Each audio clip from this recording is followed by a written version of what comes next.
And joining us now is Pima County Sheriff Chris Nanos, who is leading this investigation. Sheriff, thanks for making yourself available. I know it's a busy time for you and your staff. You've shared that investigators are using helicopters and drones and infrared systems. You have teams on the ground. Here we are now about 48 hours in. Can you give us any new information about where your investigation stands? Well, the air and ground searches, that you'll see that slow down. I was just watching your telecast there. Those things are going to slow down. We're pushing more to the investigative side of this. We through the night learned a little bit more about some of the things we've submitted for DNA with the labs, but nothing really that would be help us identify a suspect. We've also moved, throughout today, we hope to have more technology coming into play for us. We've submitted a lot of things from license plate readers to intersection cameras to downloads of cell phones and cell tower dumps and all of the things that you're probably well aware of that happens in these investigations. That's starting to trickle in. We have a few things coming in today, and we're going to just keep moving. What is it specifically that leads you to believe that Nancy Guthrie was harmed and that she was taken from her home against her will? I'm learning too. I guess everybody's hanging on every word. Look, you were physically, in my mind, we believe she's physically removed from that home against her will. Is she harmed because she was beaten up or stabbed or shot or any type? That is not what I meant. She is an 84-year-old woman who went to bed, and sometime in the middle of the night, she was removed from that home. And now, here we are, like you said, 48 plus hours, and this lady needs her medication. And so, yeah, it's not good. The Los Angeles Times is reporting there was blood found in her home. Can you confirm that? No, I don't know where they get that from. I'm not confirming it. I'm not denying. I'm saying I have no clue where that comes from. What we did was we went in, processed the crime scene like any other crime scene. We did some blue light, took some samples, and submitted those for DNA. So far, they've come back with no real profile for us other than what you would expect, her profile. So if you believe she was taken by somebody, do you at this point have any idea whether that someone is a person she's familiar with or a total stranger? We don't know that.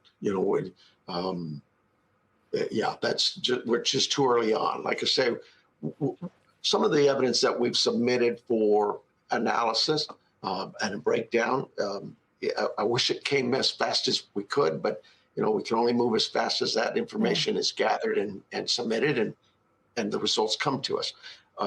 Some of that, though, I hope will lead to a good suspect, particularly the camera imaging that we've taken from the home. We'll see. We'll see what that. Does the camera show somebody else at the home? Well, that's the problem. Is the cameras we're working with, they're not on a cloud, so the data has to go through a server. It has to take some time to get to the company that has that and get them warrants and services. There's some legalese you've got to work with, but everybody's working with us on this. I can't even tell you how many different corporate America, Google, Apple, Meta, all these companies have said, whatever you need, Sheriff, they're there. And we're utilizing that leverage to get things done as quickly as we can. I know that you want to be careful about sharing certain details. Can you just explain why you are being so cautious and not releasing everything that you have and being super transparent on that? I know that there are important investigative reasons, and for our viewers to help us understand, why that is. What can you say about that? Well, you have to protect the integrity of your investigation and your efforts for courtroom analysis and the courts to be able to have a fair trial if we ever find somebody and charge them. But that's just typical any type of police crime investigation efforts. There is there's a strategy used because there's certain things at any crime scene that only the individuals at that scene will know about. And you really want to protect that information so that when you do find a suspect and you do start to interview him or her, you may get some detail or some information that tells you that is information only the person there would know. And so, yeah, that as well as the integrity of the case itself. I get it in today's world with all the information flow out there so fast. Everybody wants to know. I want to know, but there's a protocol for this, and it's with good reason. And it really is about protecting the rights of everybody.